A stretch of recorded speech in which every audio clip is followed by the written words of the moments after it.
تو میں اس کورٹ میں صدر ہوتے ہوئے ATC کورٹ میں ارجمن صاحب کی کورٹ میں گیا اور میں نے کہا جی میں اس کے اندر ایمنٹی بھی نہیں اپنی امیونٹی بھی نہیں کلیم کر رہا، صدر ہوں، فیصلہ کر لیں۔ انہوں نے فیصلہ کر دیا، پھر حکومت نے میرے ہوتے ہوئے اپیل کر دی، تو وہاں بھی میں کرمنل ہوں۔ یار جو ملٹری کورٹس میں سزائیں ہونی چاہیے تھی دہشت گردوں کی ہونی چاہیے تھیں۔ یہ سارے سیاستدان کب سے دہشت گرد بن گئے یار؟ سارا وقت دہشت گرد ہمارے خلاف ایکشن چل رہا ہے، آپ سب لوگ جمع ہیں اور دہشت گرد آزاد ہیں۔ یہ کیا بات ہوئی یار؟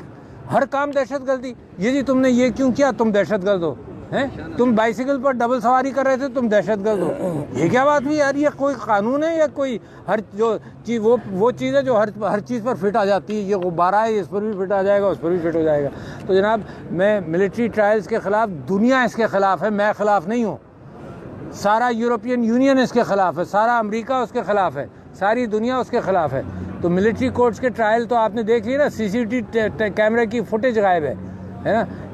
یہ شام آپریشن تھا، یہ فالس فلیگ آپریشن تھا۔ تو لہٰذا عمر ایوب صاحب آج اپنی نیگوشیٹنگ کمیٹی کو بتا رہے تھے کہ جناب یہ ہونا چاہیے کہ فیئر ٹرائل ہو، ملٹری کورٹس میں فیئر ٹرائل نہیں ہوتا، لہٰذا ہم اس کی سزاؤں کے خلاف ہیں، ملٹری کورٹس کے خلاف ہیں۔ وہ دہشت گرد مارے آرام سے پھر رہے ہیں اور جناب سیاستدان مارے پھر رہے ہیں میری طرح۔ آپ کو ہاں GSP+ کا خطرہ بھی ہو گیا ہے نا، اب یورپین یونین نے مذمت کی ہے۔ پلیز بسم اللہ الرحمن الرحیم۔ بہت شکریہ صدر مملکت صاحب۔ سب سے پہلے تو یہاں پہ آپ ساتھیوں کو میں بتانا چاہتا ہوں، ستم ظریفی دیکھیں کہ ایک سابق صدر مملکت پاکستان، وہ آج یہاں پہ پشاور ہائی کورٹ میں بیل لینے کے لیے آئے ہیں۔ یہ بڑی شرم کی بات ہونی چاہیے، اس سسٹم کے اوپر دبا ہے۔ آج بحیثیت لیڈر آف دی اپوزیشن میں یہاں پہ کھڑا ہوں بیلز کے لیے۔ نیگوشیٹنگ ٹیم پاکستان تحریک انصاف کی طرف سے وزیر اعظم عمران خان نے مجھ ناچیز کو اس کو نامنیٹ کیا، اس کا بحیثیت اس کا چیئر۔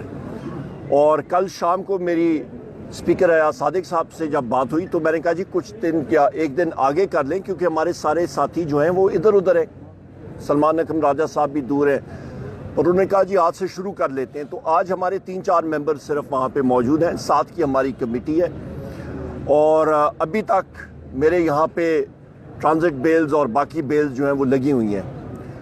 اور کیسز کون سی ہیں؟ آپ نے بھائی پوچھا کہ جی موٹر سائیکل چوری کے اور کون سا آپ نے پوچھا؟ فورن ایکٹ مجھ پہ لگا ہوا ہے، فورنرز ایکٹ بھی لگا ہوا ہے اور موٹر سائیکل چوری بھی لگا ہوا ہے۔ فیصل آباد میں میرے 3 موٹر سائیکل چوری کیے، میرے خیال ہے 2 یا 1 جو ہے وہ حسن عبدال میں بھی ہو گئے ہیں، تو 5 موٹر سائیکل جس طرح کے لیڈر آف دی اپوزیشن کو انہوں نے بنا دیے کہ جی بین الصوبائی موٹر سائیکل گینگ کا ممبر۔ اچھا کوئی دکان تو نہیں کھول رہا؟ میرا خیال ہے میں بھی کر لوں گا صدر صاحب، ابھی میرا خیال ہے میں اس کام پہ مطلب ابھی کرنا پڑے گا۔ تو یہ حالات ہیں، اور یہاں پہ میں اس چیز کو کنڈیم کرتا ہوں جو ملٹری کورٹس نے اپنا ڈیسیجن دیا۔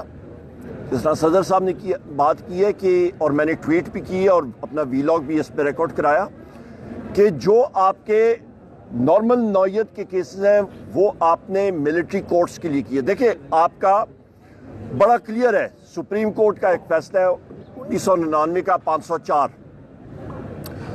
اس پہ آپ کے جو آپ کا ٹرائیکاٹمی آف پاورز ہے، آپ کے 3 آپ کے ستون ہیں، آپ کا عدلیہ ہے، آپ کی ایگزیکٹو ہے، اور آپ کی اللہ بھلا کرے پارلیمان ہے۔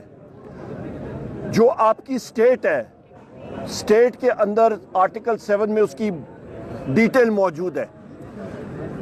اس ڈیٹیل میں آئین میں اس میں ریپیٹ نہیں کرتا ہوں، پر اس کو سم اپ کرنے کے لیے میں صرف یہ کرتا ہوں کہ جناب اس پہ نیشنل اسمبلی، سینٹ، صوبائی آپ کی فیڈرل حکومت، صوبائی اسمبلی، صوبائی حکومتیں اور وہ ادارے جو ٹیکس نافذ کر سکتی ہیں، یہ آپ کی سٹیٹ کا، اس کو سٹیٹ کہلاتے ہیں۔ باقی ادارے چاہے وہ مسلح افواج ہو، رینجرز ہو، فائر بریگیڈ ہو، پولیس ہو، وہ اوزار ہیں سٹیٹ کے۔ ملٹری کورٹ جو ہے وہ اوزار کا کورٹ ہے، وہ ملٹری کے کورٹس ہیں، وہ اٹھ کے آپ کے فیصلے کورٹس کے ذمہ داری نہیں یوزرپ کر سکتے، لہٰذا یہ فیصلے نل اینڈ وائڈ ہو جائیں گے انشاءاللہ تعالی۔ Point number 1۔ پوائنٹ نمبر 2، ہمارے جو ملٹری کورٹس کے لوگ جن کے خلاف ہوا ہے، ابھی بھی ہمارے ساتھی یہاں پہ موجود ہیں، ان کے لیے ہم لوگ ریٹ پٹیشن ضرور کریں گے اور اس کو پرسو کریں گے، اور امید یہی ہے کہ سپیریئر کورٹ سے اس کو اڑا دیں گے۔ تیسری اہم بات یہ ہے کہ مذاکراتی ٹیم کے حوالے سے پاکستان تحریک انصاف نے وزیر اعظم عمران خان صاحب نے 5 دسمبر کو میں وہاں پہ موجود تھا جیل ٹرائل میں، کیونکہ میرے اوپر بھی وہ چارجز لگ رہے تھے جو وزیر اعظم عمران خان صاحب پہ لگ رہے تھے. انہوں نے مجھے بلا کے کہا کہ مذاکراتی ٹیم بنانی ہے اور ہم نے اناؤنس کی، بلکہ اسی دن شام کو مجھے اریسٹ کر دیا گیا تھا انلیگل کنفائنمنٹ میں، اور کنٹمپٹ آف کورٹ بھی پولیس پہ لگی ہے اس پہ. تو لہٰذا اس پہ ہمارے جو پوائنٹس ہیں، نمبر 1 ہمارے اسیران یعنی کہ وزیر اعظم عمران خان صاحب، شاہ محمود قریشی صاحب، یاسمین راشد صاحبہ، ہمارے عمر چیمہ صاحب، ہمارے اجاز چودھری صاحب، میاں محمود الرشید صاحب، حسان نیازی صاحب جو ملٹری کورٹ میں ہیں، ہمارے ملٹری جو جیل کے اندر جو ہمارے ساتھی اس وقت اسیران ہیں، باقی اسیران ان کی فی الفور آزادی. نمبر 2 ہمارے جو 9 مئی کا کمیشن ہونا چاہیے کہ وہ CCTV فوٹیج سامنے آنی چاہیے. ہماری 26 نومبر 2024 میں جو سانحہ ہوا ہے ڈی چوک، اس کا کمیشن ہونا چاہیے. ہمارے اس کے ساتھ ساتھ جو الیکشنز ہیں، الیکشن کا پروسیس، اس کا صاف شفاف انکوائری اور fresh and free and fair election کی طرف ہمیں جانا چاہیے. یہ وہ ضروری چیزیں ہیں جو ہم نے سامنے رکھنی ہے، اور اس پہ ہماری طرف سے نیک نیتی سے ہم نے ساری چیزیں سامنے رکھی ہیں. کیونکہ آپ میڈیا کے توسط سے میں یہ چیز واضح کرنا چاہتا ہوں کہ پاکستان میں تب تک استحکام نہیں آئے گا جب تک آئین اور قانون کی بالادستی نہیں ہوگی. دنیا اس وقت انویسٹمنٹ نہیں کر رہی ہے اور اس پہ ہمیں تعجب نہیں ہونا چاہیے. PIA کی بڈ پرائس انہوں نے بولی، ان کا خیال تھا کہ 85 ارب روپے آیا جناب والا 10 ارب روپے بھی نہیں. کیوں؟ کیونکہ دنیا نے دیکھ لیا ہے کہ یہاں پہ عدم استحکام ہے، یہاں پہ آپ کا آئین اور قانون ہے ہی نہیں. سو لہٰذا وہ کیوں یہاں پہ انویسٹمنٹ کریں؟